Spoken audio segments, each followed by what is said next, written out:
What if the key to living and traveling intentionally was actually letting go of all of your plans? In this episode, you'll learn from our guest, Jason Moore, that how going with the flow in travel and in life is the surprising key to intentional life design.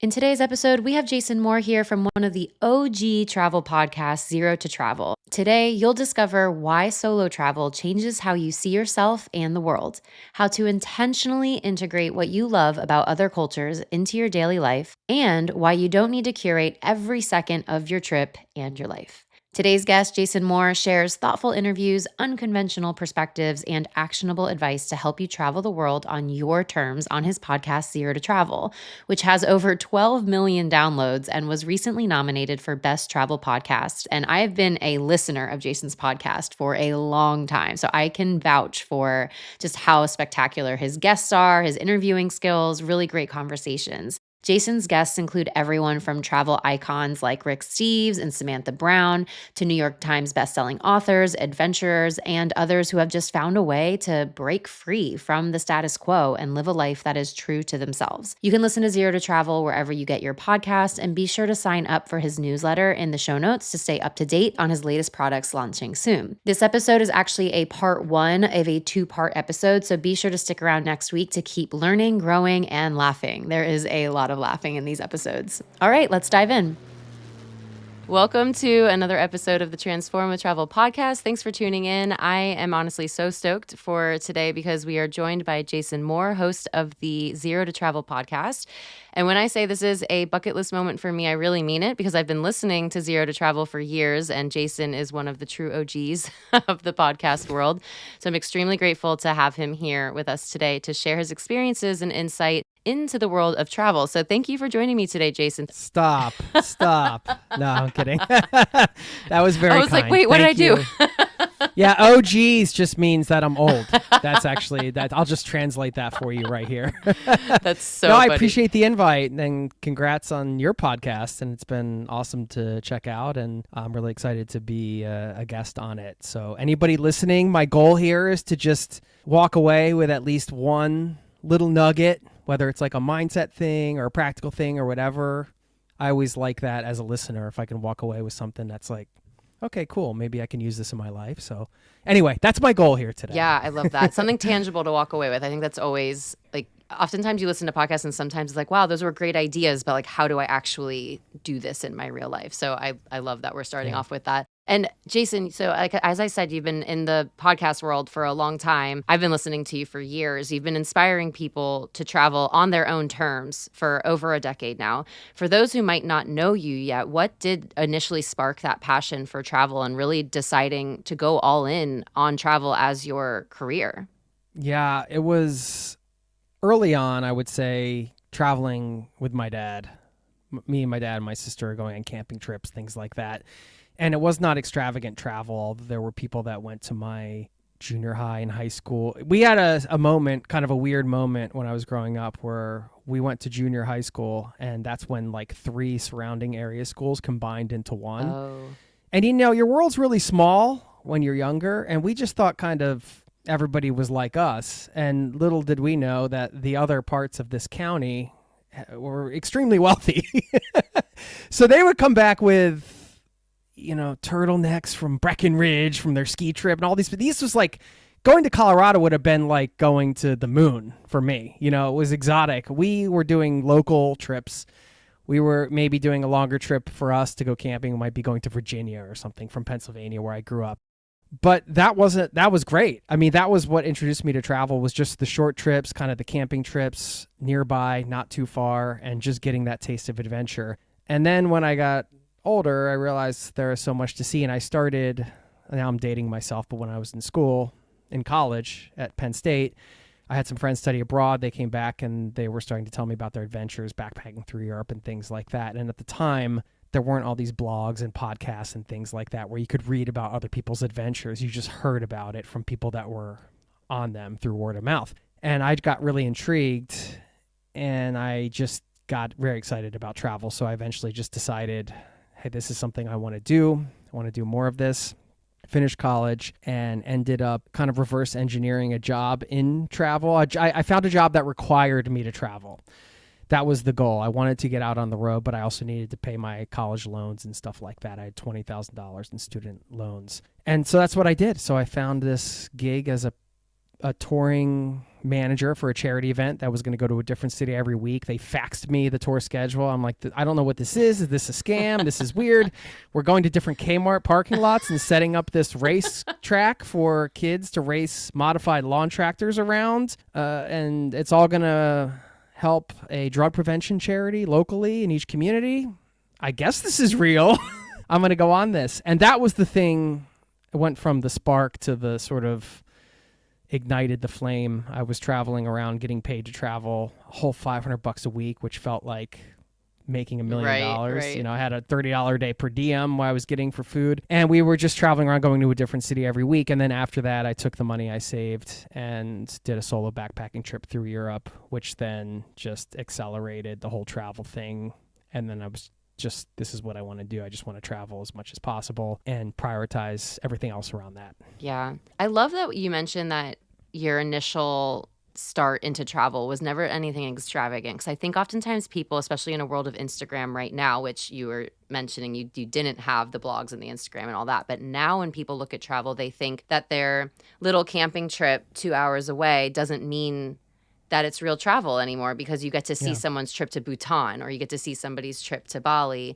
And I think that there's so much value in recognizing that you can have that same feeling of awe and wonder and inspiration just going down to 2 towns away from you. You don't have to go that far, especially now with the way that people are feeling a little uncertain financially and what's happening, around the world, that it's okay to make your own adventures, and that your kids, especially as a kid traveling with your dad, you don't have to break the bank to make the world open up for your children too. I think that's what I just heard from that was really powerful. Yeah, I love that. That's so true. And when you have that, I don't know if I want to call it a superpower, but kind of, because if you can get that same travel buzz, we might call it, from a local trip, I think that means more than just getting that for yourself. It also, if you're able to do that, then you're also past the point of comparing your travels to others. For example, perhaps you're just content with, you've reached some level of contentment with just being out and exploring, whether it's 10,000 miles away or 100 miles away. That's a beautiful place to be. And we just did that this last weekend. We went on a ski trip with my family, and I had that same feeling. Went to a ski mountain we'd never been to before. We were with a couple other families, and it was just such a great trip. Yeah. I felt like I was living an overseas adventure. I guess I am in some ways, being originally from America and living in Norway. But I'm a Norwegian citizen now, so I've been here for almost 10 years. But still, everything feels fresh, and you can get that anytime, anywhere. I truly believe that. And I feel like that is almost the next stage of traveling too, is you do kind of go through a little bit of that comparison when you're starting out, and oh, well, they're over here and they're doing this backpacking trip, and then they just took their kids to whatever, Disney World in Tokyo, whatever it is. And like you mentioned, almost having that level of content, but being able to bring that traveler's mindset wherever you are. And I know we're going to talk a little bit about this later in the episode of how to bring your travels back home. But what I talk a lot about is how to cultivate a traveler's mindset in every area of your life, in your business, in your relationship, in your community at home, in your family, so that you're always in a beginner's mindset. You're always open to new things. You're always, developing that resilience. So yeah, I think that's a really powerful starting point for you as a point of travel, is having all these different experiences in Kmart parking lots across America. I mean, that's the first time I've ever heard that to that question. Nothing like a big box retail parking lot in the middle of the summer. Nothing like it. And then you go to Europe. Well, Kelly, you were a meditation teacher, so you can tell us about being present and being content and all of these things. This is your turf. Yeah, it's more than mine. It's always a work in progress.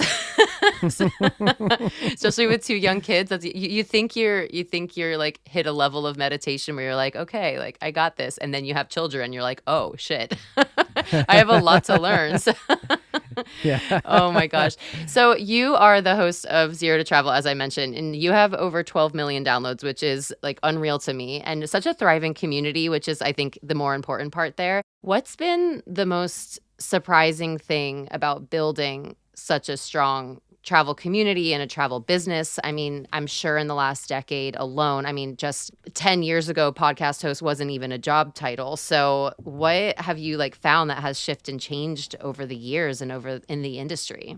Well, industry one first or community one first? What do you Whatever's think? easiest for you to tackle first. Yeah, I think so. I think I like to pull out sort of some overarching principles when it comes to these types of questions because I think you said, I mean, the industry, everything's evolving and changing constantly. And so the landscape of X, Y, or Z industry or thing that you do or craft or whatever, there are core elements that don't change. So, for example, you do your podcast. Part of that is the craft of having a conversation, facilitating a conversation, interviewing somebody. At the heart of it, that is the craft of it, let's say, right? But then there's around that, in terms of podcasting, there is the podcasting landscape, which has changed a lot since I began, right? It's a lot different. So I like to encourage people to just focus on the craft of something or the parts of it that you enjoy or that are within your control. And that doesn't mean you ignore the rest or you don't learn about it, but you have to sort of figure out where you're inserting yourself in terms of practically speaking, marketing, and all of these different things. If we're talking about podcasting or business, or you can apply this to anything, right? Where you're going to fit, but then try to focus on the things that you can control, which is the craft element of it, and the enjoyment of it, really. Like if we're talking about podcasting or whatever you get involved in, I do feel that there has to be, at least for me, this isn't how everybody operates, but I'm not somebody who can just start doing something because I think it's a good opportunity and it's going to make money. There are people that do that and they can thrive with that, or maybe the thing they're passionate about is just building and automating a business, and it doesn't even matter what the business is, but they're still passionate about the automation of it, let's say. I need to be passionate about the mission and sort of the overall values and what I'm putting out into the world in terms of what projects I'm involved in and what I do. And that's a driving force for me. And then I need to be excited enough about it to sustain it for the long term. And for me, having conversations on the podcast, audio in general, as a consumer, as a listener, I always loved audiobooks, podcasts when they came around, audio programs, things like that. I always gravitated towards that. I love music. I play music in a band. I love everything audio related.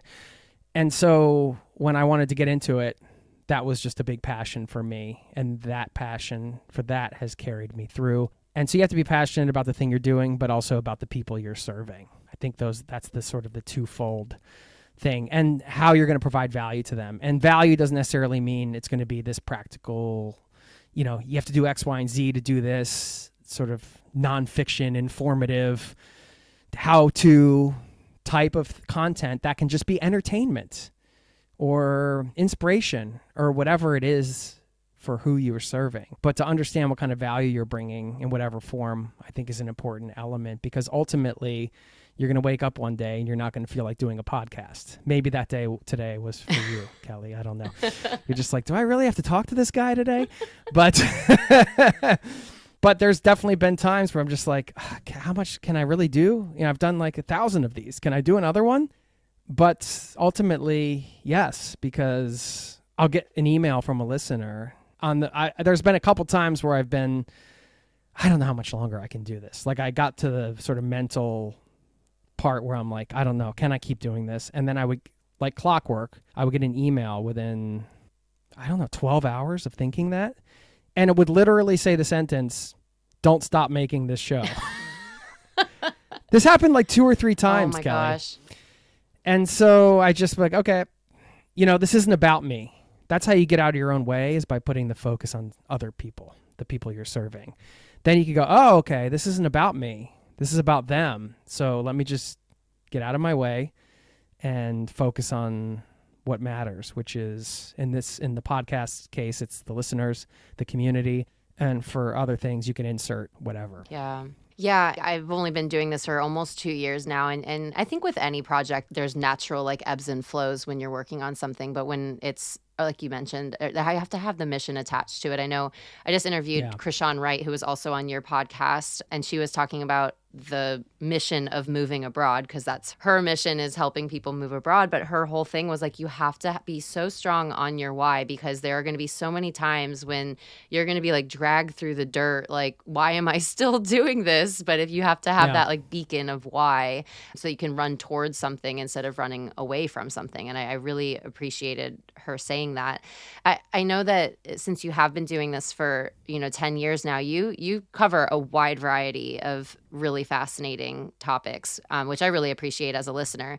Have there been any episodes that really stood out to you that made you see your life differently, or perhaps helped you travel differently? Like, I personally really, really loved the episode with Paige McClanahan. I think that's how you say her last name, but she has the book, The New Tourist. And listening to her episode totally transformed the way that I viewed sustainable travel. I know as a podcast host, sometimes you walk away from episodes like, did I just have the honor of just listening to, to this person like Yeah. share such deep insights about their life? And I don't know if there was any episode for you that you can think of that has done that for you.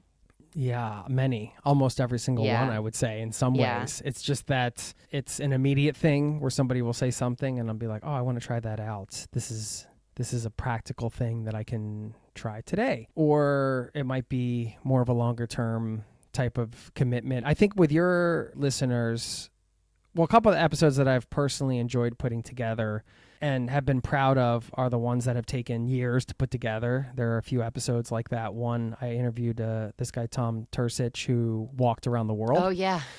He's from same sort of area where I'm from, outside of Philadelphia. So we connected pretty easily, and we connected pretty early on into his journey. He went through the U.S. and he was in South America when we talked the first time. And then we talked several years later, and then we talked at the end of his trip. It took him like 10 years to walk around the world because there was the COVID thing and he got sick and a whole bunch of, it's a crazy story. But I got to talk to him 3 times and put that all into one episode as a trilogy. And so that is an example of an episode that you could say took 10 years to make. That's so cool. Really. But there are other episodes I've done that have taken a year. I have this series called Transition to Travel, where I'll interview a couple or a person or an individual right when they are around the time where they're quitting their job and all these unknowns, and they're traveling and they're excited, but they're nervous, and all of the sort of normal things. And I think that's the key here, is just trying to normalize that and help people understand, hey, when you decide to take off and travel or start a business or do something like that, it's normal to have certain fears, have certain hang-ups, self-doubt, things like that. But then I will record an episode with them right at that point in their lives, and then I'll wait till they travel for 6 months or a year or whatever, and then I would catch up with them afterwards. And seeing that transformation, to use your term, or that transition that they made, and what the reality was, how it matched maybe their expectations, who they are now compared to who they were. It's just, and then smushing that into one episode, although those episodes have taken a year plus to make, or sometimes a little less, they're gratifying in the sense that it's just from a craft perspective, it's like a little piece of art. Yeah. It's cool to just something that takes that long, but also to just hear how travel can change somebody, or how it can impact them. Maybe not change them at the core of who they are, or maybe that comes later, but just the impact that it can have. It's just a great reminder of why I think we all do this. And I think that if you're listening and it doesn't matter if you have done a lot of traveling or you haven't done any.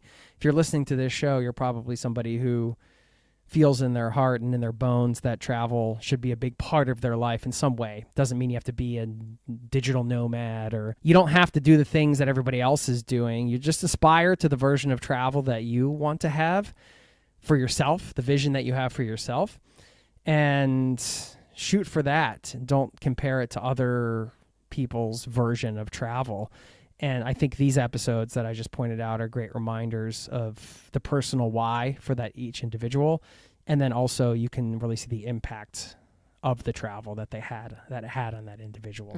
So yeah, what was coming to mind when you mentioned that, and then you said the word, was it's an art. Like, it truly, and I feel like there are studies around the long-term effects on long-term happiness of working towards something for a long time. So not just like those quick wins, those shoot for the moon and it works out type of projects, but the ones that really actually take quite a lot of planning and quite a lot of work and piecing things together and working with teams, like those are the things that actually make your work worth working for. Yeah. So I think of my husband, he's a general contractor. Like he builds houses. That doesn't just work overnight, but at the end of the project, and it's been a lot of ups and downs, he gets to sit back and look at this house that he built. And oftentimes a lot of our work is not seen. It's invisible work, and people just see the final product in a podcast app and they don't hear that it's taken 10 years to make that episode. So I think that's the power of working towards something long-term as well, which reminds me of the episode that you had with Samantha Brown. But I loved the one part in your episode that she talked about that she gave herself 10 years in New York to make it. I can't remember if it was on Broadway or some sort of dancing thing. And I remember being like, man, I wanted to give up on this podcast after a year. Like this amazing woman gave herself 10 years. Like how often do we not give ourselves the time to grow into ourselves or grow into the version of ourselves that we want to be? That's a great specific example of a lesson that struck me as well during a conversation you mentioned, going back to your original question of what lessons have I carried on. It's so hard because we're so fortunate we get to have these types of conversations quite often. And it reminds me, I kind of need to make a list of some of the best from these conversations and really take a look at which ones have I actually implemented, which ones have changed my approach to things. I think that what you said before too, I do want to highlight that as well, because I think it's important that I call it the journey before the journey. You're talking about, like it's very cliche, of course, to say, it's the journey that matters and things like that. But it's true. Cliches exist for a reason. Right. But when it comes to travel, I think that's underestimated. I think sometimes, I don't want to say people overestimate the transformation that they can have while they're traveling. But if you have a big expectation for that, well, that's up to you. Everybody does what they want to do.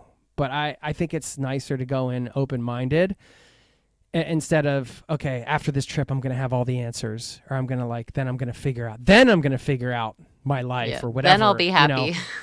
Well, you are going to figure some things out, but who knows what that will be. So just kind of being open there.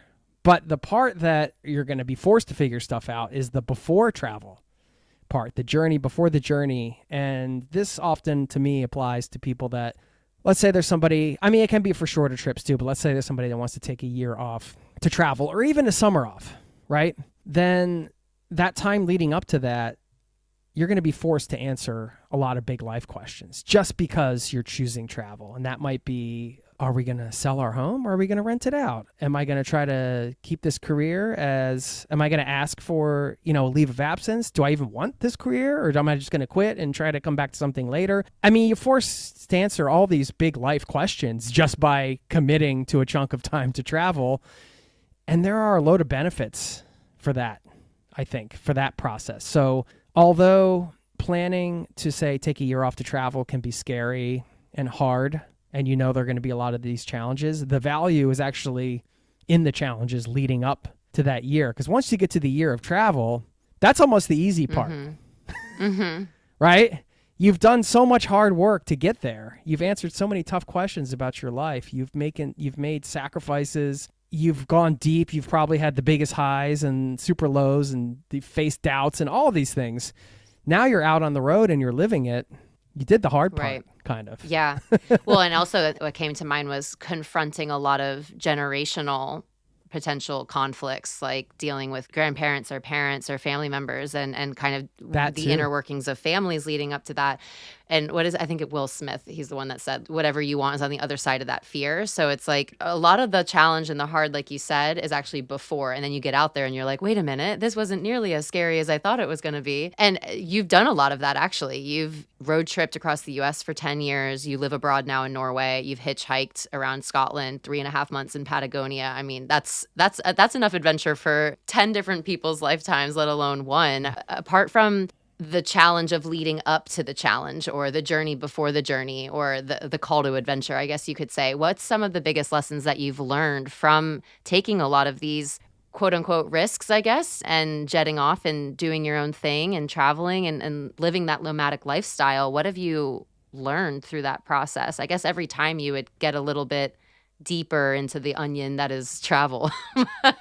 But what was your take on all of that? Yeah, This is interesting. This goes back to what we were talking about before a bit with the ever-changing landscape and that ever-changing background that's going on around us, the global background, let's say, the societal background. In this case, I would say that because I was nomadic for 10 years, I was doing these jobs as a touring professional, managing these events, like I said, the band thing, all that stuff. And back then, I wasn't choosing to be a nomad. I didn't start my first gig that I talked about going to the Kmart parking lots to be like, now I'm embarking on my nomadic lifestyle. It didn't work like that. It just unfolded in real time. I was choosing it. I kept choosing travel in each moment I had the opportunity, or when I faced the choice. Do I keep traveling? Do I take another gig that puts me on the road? Do I spend this in-between time going to another country to explore? Or do I, finally get an apartment and settle down? I'm using air quotes. And I just kept choosing travel. So my decade as a nomad kind of happened in real time until all of a sudden, I'm halfway in and I'm just like, I still don't own a car. I still don't own a home. I'm still having fun. So I'm just going to keep doing this. And that is different than intentional lifestyle design, let's say. And I think that was more me going with the flow. And this is where the landscape or the background today, let's call it the background noise in some ways, can inform you, but it can also be a distraction. Because sometimes maybe intentionally designing every aspect of your lifestyle isn't the answer. Mm-hmm. Maybe it's tuning into what you actually want. I do think there are lessons, big lessons from intentional lifestyle design, and I do think it has an important role. And now that that's a thing, I think that people are more aware of, I can take a meta look at my life. And it sounds so obvious, right? You could always do that, but I didn't think of it that way back then. That's why these podcasts like this are great. You can think about it that way. You could take a meta view of your life and intentionally design it. And I think that's a smart way to go about doing it. You want to prioritize travel or whatever it is and try to fit everything around that instead of doing it the other way around. And I think people have gotten a lot better at doing that now just because they're more aware that that's an option. But don't forget also to check in with yourself and go with the flow. And I think one of the biggest lessons that I learned from the nomadic journey is that the conventional path isn't for everybody. And that's okay, because it might feel weird when you go against the grain. And at times you might feel self-doubt like I did and feel behind. You're like, well, my friends are all advancing their careers and I'm doing this weird thing and it's not leading anywhere and this and that and the other. But everything you do has value. And you don't know how it's going to benefit you later on. So on some level, you just have to trust in yourself and your own journey. Yes, intentionally design your life and try to make it in a way that your everyday life is mostly doing things you enjoy as much as possible. But also there's an element of sort of intuition and openness that can complement that, I think. Does any of that make sense, or was that just I had so many light bulbs going off when you were talking, because I work in the intentional life design space, right? And sometimes I think we over curate our life. And as a travel advisor, I find this a lot. People expect you, and maybe this is just the marketing that is done around travel advising, but people expect you to curate every single minute of their trip. And for me as an advisor, I actually refuse to do that, because that takes the magic. I refuse to curate your I've got trip. some hot takes on that, because I encourage at least one day, have a fully free day, because that is the joy of travel, is the spontaneity and using your intuition. What do I actually feel like today? Do I really want to go on my 4th tour of this trip? And that same goes for your life. Like you said, I think sometimes it's important to have intentionality behind your life, of course, and especially when things don't feel right. Like when you're feeling a little bit of that inner conflict, that's usually a sign. Take a step back, have that meta view, like you said. But also sometimes we've gotten so prescribed with our life that we don't take a moment to check in, like you said, and be like, wait a minute, is this goal that I had still even the goal that I want? Or did I just say I was going to do this and I'm going to stick to it with every single, ounce of my being, because that's what I said I was going to do with my intentionality.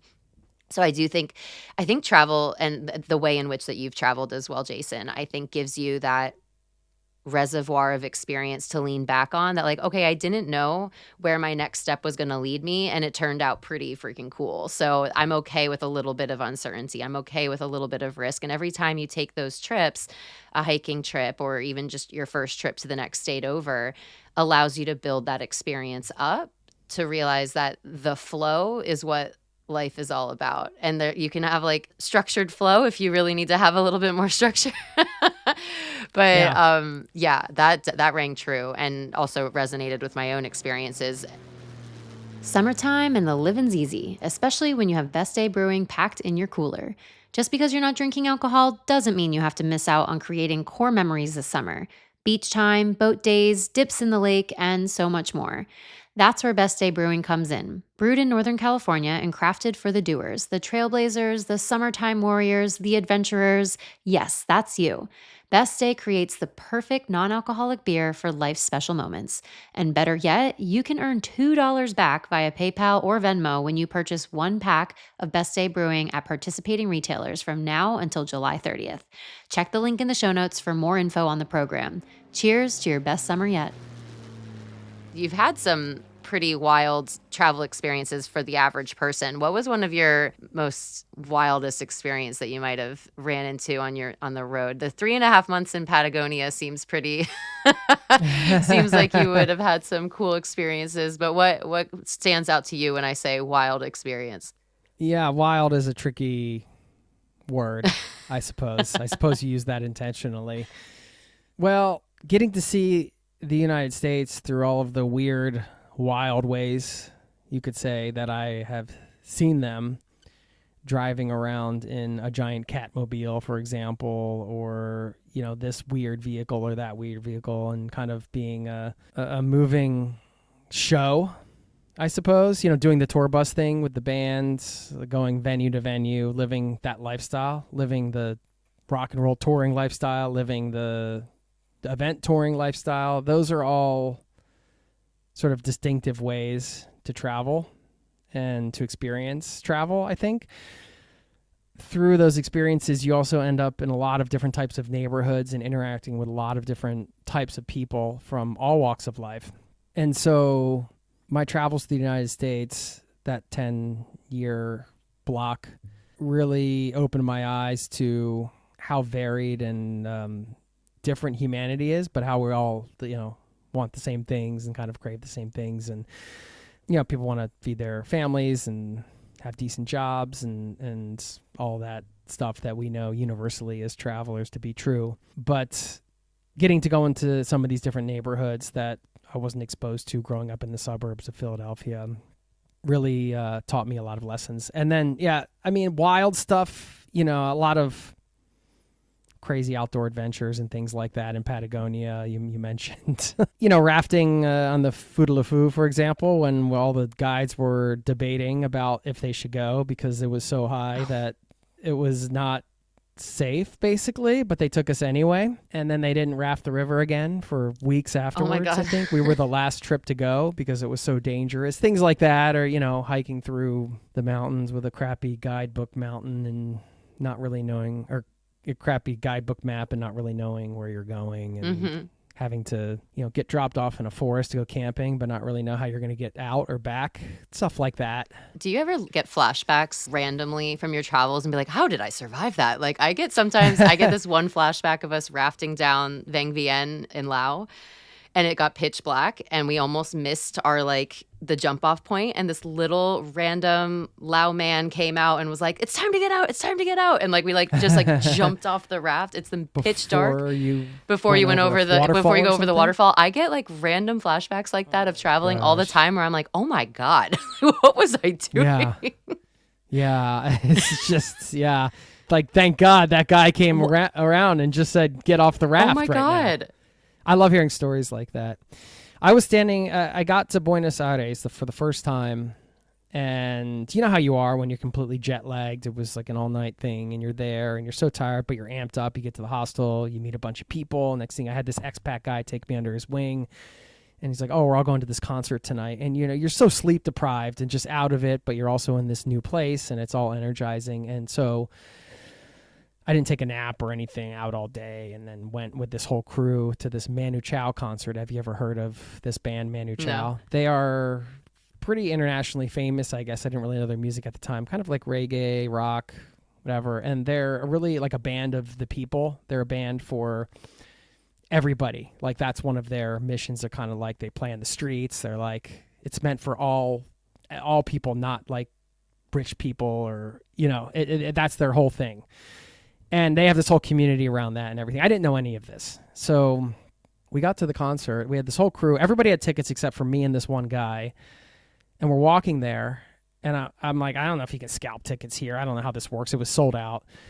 On the way, the other guy finds a ticket on the ground. So I'm like, that's cool for him, but I still don't have a ticket. I have no idea where I am. And no idea what's going on. And I haven't slept for 36 hours or whatever. And so we're all standing outside of the concert and everybody's milling around and it's this really weird energy.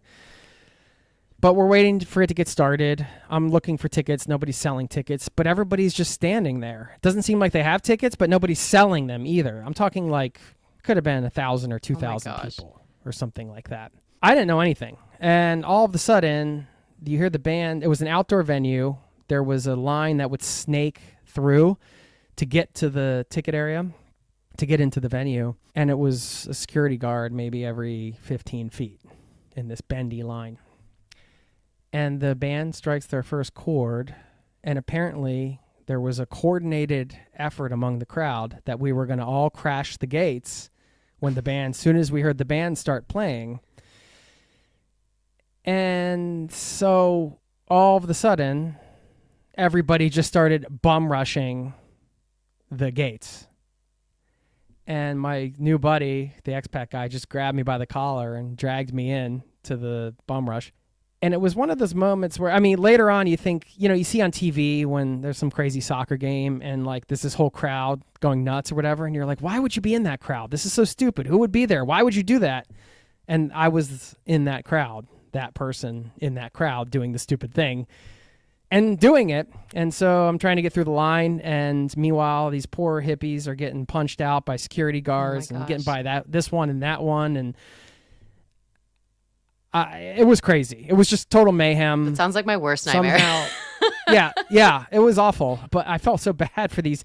You pass one guy, you just have these visions of one guy in a headlock getting his head pounded, another one, being pushed, all this crazy violence and whatever. And I'm still going for it. Did you get in? And then I made it to it to the gate. But I still don't have a ticket. And then I bribed the doorman. Not the doorman, but the guy at the turnstile. It wasn't a Yeah. And he took it and then just waved me through, and then I got into the concert. Those kind of things I wouldn't recommend people seek out necessarily, but I might end up in some kind of crazy situations. It worked out for me, but it doesn't always work out. Yeah. No, I get those all the time. I mean, not that exact experience, because as soon as there's like 5 people around me, I'm like, that's too many people. I'm out. I would have been way long gone before then. But sometimes you just think back and you're like, wow, how did I get myself into that situation? How did I survive that? And I feel like a lot of times solo travel does allow you to kind of not necessarily get into those types of situations, because danger is not what we're seeking, but not for everyone at least. But yeah, it does allow you to kind of be like, well, who do I want to be today? And where am I going to go today without having to be like to your friend or your partner or whoever, like, well, what do you want to eat? And what do you want to eat? It's like actually getting to check in every day about what you actually want to do and what concert you want to go to, and do you want to rush this concert and get in or not? And it can sound a little bit intimidating, solo travel, I know for sure, especially a lot of my audience is women, and there's concerns around safety and all of that, but there's also concerns around finances, and like you mentioned at the beginning of the episode, was taking that summer off or taking that year off and making those budget decisions, or am I going to go back to work or not? The whole thing can sound intimidating to a lot of people. From your experiences, why do you think everyone should do it at least once in their life? That was a solo trip, by the way. So I'm glad I didn't get knocked out and end up in a hospital somewhere. Well, the person you're going to spend the most time with in life is yourself. So isn't it always a good idea to get to know that person a little better? Maybe have some space to get to know that person and who they are right in that moment, and maybe enjoy seeing what that person's capable of. Maybe having the opportunity to put your life into a global context. I think those are good reasons to go and travel. And you can face your biggest fears in some ways. If one of your biggest fears is, it's for some people that are just like, I don't want to eat a meal alone. Well, you don't need to travel to go do that. Yeah, but it's too embarrassing in my own town. Okay, drive to the next town and just eat a meal alone. Bring a newspaper or something. Don't bring your phone, or at least leave it in your pocket, and just try to enjoy your own company. It's especially now with the phones and the distractions, it's so easy to just occupy every moment of our lives. And I think that it is important to spend some time with yourself, get comfortable being with yourself. And also, of course, the benefits of travel. You have a much different travel experience when you're alone, because when you want to be with other people, you have to kind of force yourself to have those conversations or to open up. And you don't rely on let's say you're traveling with your spouse or a friend. It's always easy. You always have each other, right? You can always just be like, oh, where should we go today? What should we do? This and that. When you're on your own, you're just out in the world, and there's no feeling like that in terms of the feeling of freedom, possibility, the fact that, like you said, you can do anything that you want. You can follow whatever you want to do on a whim.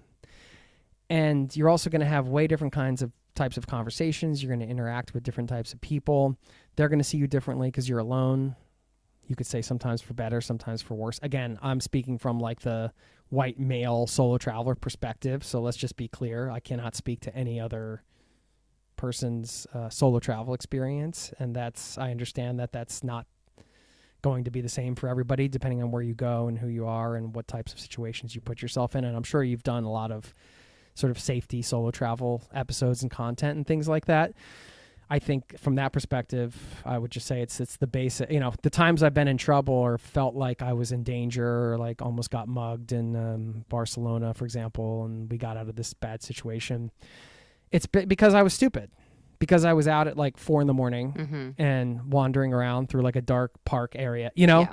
It's just that, again, things can happen. And in Patagonia, I had my whole backpack stolen at broad daylight at a cafe right from under my table because I didn't put the backpack around my leg, stuff like that. So anything can happen anywhere. But if you're generally cautious, the really bad things won't happen if you just don't do the obvious things like, be drunk out in the middle of the night in some area you don't know where there's tons of tourists and it's known to be a place where, you just have to kind of be smart. But yeah, enjoy spending some time with yourself. If you don't enjoy that, then by the end you probably will. And that's a good thing. And then enjoy just being out in the world as an individual and getting to know the world in that way instead of through the comfort of, a friend or somebody else that can help when you get stuck. And then the last thing I would say is that, with the problem solving, and this is something you want to talk about, and the adversity you're going to face. I think that when you're traveling,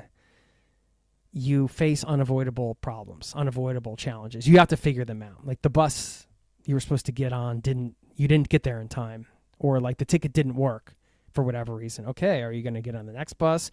How are you going to get a ticket? Are we going to have to sleep here? Is there a place to stay? Oh my gosh, there's a festival going on. There's nowhere to sleep. What am I going to do? All of these things are total possibilities. I mean, they're like things that have happened to me. They're personal examples. And you're just like, you have to figure it out. You don't have a choice. And what that does is it makes you realize how truly resourceful you are and that you will figure it out. And that's empowering. And that leads to that type of resourcefulness. Once you realize what you're capable of, that spills into every other aspect of your life after travel. It just can't help itself. You just get a certain confidence that it doesn't mean you always feel confident afterwards. It just means that you can tackle things and get things done, and you can be a resourceful person. And I think one of the biggest lessons travel's taught me, in solo travel specifically, and my touring jobs, is just resourcefulness and the ability to be resourceful and figure it out. And once you have that and you know it about yourself and you trust that you can figure it out, the sky's the limit when it comes to anything you want to do. Starting a business, you'll figure it out. moving to a new town, you'll figure it out. All these things, you're going to figure it out because you've already proven to yourself that you can. Yeah. 100%. I feel like people want more out of their travels these days. It's not just for the Instagram. It's not just for that relaxing vacation that we all desperately need. They want to like be feeling like it's almost part of their personal development, at least the people that I work with. And I think that that's a really awesome point is things, even as a travel advisor, I just this week, I organized a helicopter transfer for my clients to get to and from the airport and their hotel. And the helicopter just randomly decided not to go. The weather was fine. They confirmed 3 times that it was happening. They showed up to the helipad. We don't have a helicopter for you, right? And it's like, even as somebody who's on your side planning like every single minute of your trip, things still happen because that's travel. And I say this in my pre-departure emails before people leave, like, what a joy. Like, you're stepping outside of your comfort zone, like, congratulations. And if things are to happen, these are the things that you can do to help yourself. And part of that is learning how you react to stress, how, if you're with someone, how your partner reacts to stress, how you're going to manage that. And the first couple of times, it's like you really get to see the inner workings of you the first time something really stressful overseas happens, or even just on a road trip in the US. And with time and with experience, you get better and better at, okay, that sucks. And what's the next step? Okay, that sucks. And what's the next step? And you get faster at that. Right. I don't know if you've experienced that now or if that's changed now that you travel with kids, the reaction to stress. But well, I don't know. Sometimes these challenges are a good reminder. I mean, going back to the putting yourself in the global context thing, if you're already somebody who can say, oh no, my helicopter didn't show up, then you're probably already pretty well off. So let's put this all in context here. Yeah, right. Like you have the means to figure that part out for sure. What I find sometimes is when you have a lot of money or budget to play with your travels, sometimes you don't have that same experience of the grittiness that travel can teach you when you backpack or when you hike across the country. Like there's that. I mean, my husband is super bougie now. He loves all the really nice hotels, and I still look at the hostels like, ooh, that looks so nice. Because it's just that like gritty. It's both are nice. Both are nice. Both can exist at the same time. But I do feel like there's this level of experience and strength and, like you said, problem solving that you build through those experiences when things do come up. And especially when you're solo, you have to figure it out and you realize what you're made of. I kind of think that's what you were touching on there. Yeah. I think it can make you also just less likely to, if you have had challenges in your life where you tend to avoid certain difficult things, perhaps it shows you that, hey, these aren't things I need to avoid anymore. So maybe later on it can help you avoid avoidance in life. Who knows? Yeah. Because you literally can't avoid not getting on that bus that you need to figure out in some other language how you're getting on the bus. Right. Hey, you end up somewhere. That's my philosophy. Either way, your physical body ends up somewhere. Right. So whether it's your intended destination or not is another question. Yeah. But how comfortable you are. That's part of the excitement. Yeah. 100%. And so now you live in Norway and your wife's Norwegian, you have 2 kids, you're from the United States, you're having cross-cultural relationship and experience. You've been an expat for 10 years now you've been in Norway, I think you said. Yeah. But part of this living abroad and having these experiences abroad is that you pick up a lot of pieces along the way, whether it's of other cultures, of experiences that you've had yourself, of challenging times that you got yourself through. We talk a lot about integration on this podcast and how do we integrate our travel experiences and bring the things that we love about our experiences, or even the things that we didn't necessarily love, but we learned a lot about back home to be able to enrich our lives. And really, like you mentioned, this global competency, this global perspective that we get to place ourselves in. What, from your experience, what are some ways that people can infuse this adventurous spirit that they had on the road? How do they bring this back home into their daily routines? How do they like weave this into their life? Yeah. I love that you do this and that you bring this up as a topic, because if you don't have an awareness around it, it's probably not going to happen. It can happen subconsciously, I should say. It can happen, or there can be spillover for a little while. Like you were just in Costa Rica, you were living that pura vida lifestyle, right? Everything was sort of more relaxing. There's a certain pace of life, and you settle in, if you're somewhere and you settle into that pace and you see the value of that pace, and perhaps it has an effect on your ability to be mindful or just the calmness of your spirit or whatever the case is, and you might take that attitude home with you, But it may be that only lasts for a certain amount of time because you filled your cup and then it was overflowing, and now it's the water is the evaporation is set in, right? You're just you're back on the East Coast and it's stressful, and, America. Oh my God, I just media felt and that all in this my stuff, core. right? And you just you open your phone, you're right back in it. It's like 5 minutes later. Ouch! Ouch! So, You just see inside my house in the last 2 days. right. Of course, kids are like travel, right? They make you face the unavoidable, and you have to deal with it. That's just what it is. But I think that if you have an awareness around it, and this is just the practical thing as we're talking about this, I did this from a retreat, right? Or they made us we had these group conversations. You run retreats. You kind of probably done something similar. You have these group conversations, and then you have this integration period.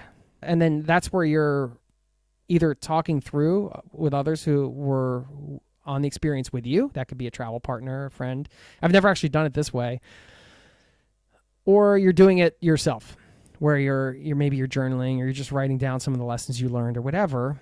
And then you're creating an awareness around it just by saying, okay, let me have an integration period after this trip.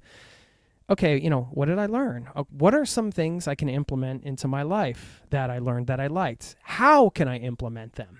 How can I maintain the Pura Vida relaxing lifestyle from Costa Rica when I'm in Florida and, my kid wants to potty train this week and I got a million things to do? How do I do that? Well, that's only a question you can answer for yourself. I think nobody can expect that you take yourself out of a certain environment and you're on vacation. It's like a whole different thing, right? But you can pull the lessons and try to implement them in certain aspects of your life. And that's a balance that everybody needs to find, right? I think, to say, I want to have a generally more relaxed attitude like Norwegians isn't probably going to help me that much. Yeah. Because sure I do, but I'm a guy who grew up on the East Coast. I drink too much coffee, I'm just whatever. But I can take some things that Norwegians do, that, they practice friluftsliv here, which is the outdoor lifestyle, being back in nature. And I love nature. And sometimes I get caught up with work stuff. I need to remind myself, hey, friluftsliv, you love nature. It calms you. Just go for a walk. That's something I can do to integrate, this. Okay, I like this concept of being out in nature more. Okay, well, I'm just going to go for a walk in the woods every day or 3 days a week or whatever. So you can take an overarching principle or concept or attitude, I think, that you really resonated with from another culture, and you can bring it home. You just have to break it down to a practical thing that can get you into that space, if you will, because you're not in the physical space where you felt those feelings. You're in your own home space, but you can still integrate those lessons through practical practices. Yeah. In some way, I think. It's not going to be perfect probably, but it starts with the awareness. This as a meditation teacher. It's once you have the awareness and the intentionality behind integrating, you're opening yourself up to, okay, well, now what lessons did I learn? How can I actually apply them? And it's just that's what gets the ball rolling. And just like a conversation like this, or you bringing it up, I think it's a great thing that you brought this up, because now people can, consider that from their next trip. How can I integrate these lessons? Let me actually try this out. Maybe it's just not holding yourself to a super high standard. Maybe it's just let me just figure out one or two things I can do to integrate this certain thing I appreciated about where I was into my lifestyle at home. And let me just rock that out. Yeah. See where it goes. I like the simplicity of it, because the East Coast mentality of well, how can I be more productive at this pace of relaxation? How can I make this hustle culture? How can I make this even 100 times more, ROI on my experience? I like to think about my travel as, instead of return on investment, it's return on life. So it's okay, what's one thing that I can take out of it? And I like the simplicity that you just mentioned about one or two things, because oftentimes we think we have to overhaul our whole life. And the jungle of Costa Rica is not going to match up to I-95 in South Florida. Sorry, I already feel my blood pressure is boiling right now just thinking about it. But one thing that I can do, like you mentioned, is nature helps calm me. Okay, I can take one walk around my neighborhood a day. That's doable. And like you said, giving yourself yourself the grace if it's not always the case, because that pace of life in a more natural setting like a Costa Rica or a Norway, or even like the pace of life on a Greek island, is a lot slower than what your home life might be, depending on where you live. And that dissonance between the two can actually cause quite a bit of friction when you're like holding on too tightly to the pace of life to the place you just traveled, because it's just not the reality of where you are. So what's one small thing that you can do to weave that in so that your nervous system gets a little bit more used to slowing down when that's not necessarily who you are in that life? Like there's small changes that make big impacts. Super grateful to have Jason on the pod today. I always love hearing his perspective. Obviously, he's traveled extensively, but he's been interviewing some of the coolest, kindest, and most adventurous people in the world for over 10 years. So he truly just has such a well-rounded view of the world. Be sure to check out the links in the show notes to follow him and sign up for his newsletter. And after this conversation, if you're feeling inspired to plan your next big adventure with intentionality, of course, click the link in the show notes to download my latest welcome guide. It goes over all my different packages, my services, how we can best work together, along with all of my 2025 pricing. All right, I'll see you next week for part 2 of our episode with Jason Moore. Thanks for tuning in to the Transform with Travel podcast. If you have a friend or a loved one you were thinking of during this episode, spread a little love and share this episode with them, someone who could use a little inspiration. And while you're at it, be sure to subscribe to the podcast as well. To learn more about us, head to www.transformwithtravel.co, and I'll see you on the next episode. This is your reminder to keep on exploring.